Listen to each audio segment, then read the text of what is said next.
La dame aux cheveux blancs, bientôt centenaire, est restée fidèle à la jeune fille aux solides convictions qu'elle était quand elle avait 20 ans, avec chevillée au corps une sainte horreur de la haine. C'est une chose que je porte en moi, le respect de la vie humaine. Et c'est quelque chose qui me tient très à cœur.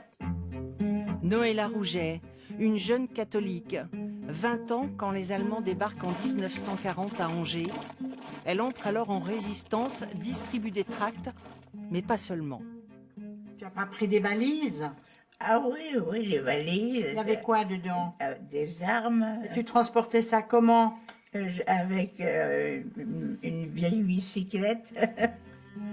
En 1943, Noëlla et son fiancé Adrien sont arrêtés par cet homme, Jacques Vasseur, un Français, un collabo, membre actif de la Gestapo. Le fiancé est torturé puis fusillé. Noëlla est déportée au camp de concentration de Ravensbrück. Commence alors une longue histoire entre Noëlla Rouget, la victime rescapée des camps, et Jacques Vasseur, le collabo qu'il y avait envoyé. Après 17 ans de cavale, Vasseur est arrêté en 1962 chez sa mère.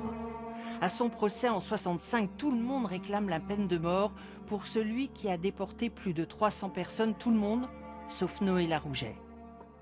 Monsieur le président du tribunal. Et elle s'en explique dans cette lettre écrite au président de la Cour de sûreté de l'État. Vasseur mort, nous serions vengés, certes, mais s'il veut bien y réfléchir, d'un côté, nos milliers de morts, nos souffrances, de l'autre, la mort de Vasseur, cela ne fera jamais le poids. Noëlla est entendue, Vasseur n'ira pas à l'échafaud, mais en prison à perpétuité. Mais les amis de Noëlla lui en ont voulu. Ils ont cru que j'avais perdu l'esprit, mais je n'avais pas perdu l'esprit, c'était en toute conscience que j'ai lutté pour le respect de la vie humaine. Et en toute conscience, elle va faire plus encore. Pendant 20 ans, elle va correspondre avec son bourreau. Des lettres qu'elle a confiées à ces deux historiens, et le couple voit dans cet échange beaucoup plus que la seule volonté de pardonner.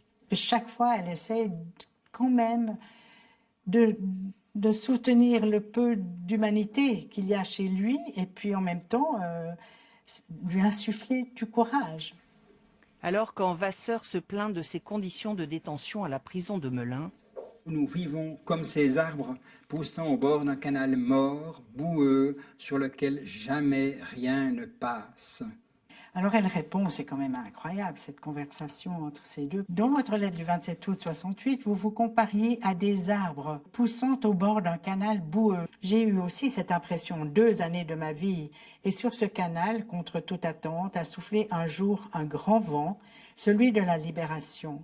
Depuis lors, des hommes et des femmes rencontrés sur mon chemin m'ont fait oublier la boue du canal.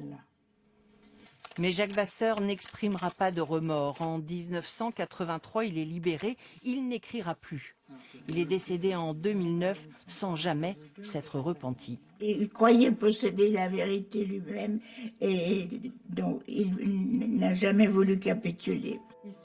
Et elle, Noëlla Rouget, a souvent dit à ses 2 fils et à ses amis qu'elle n'a jamais regretté d'avoir tenté de le faire évoluer vers plus d'humanité.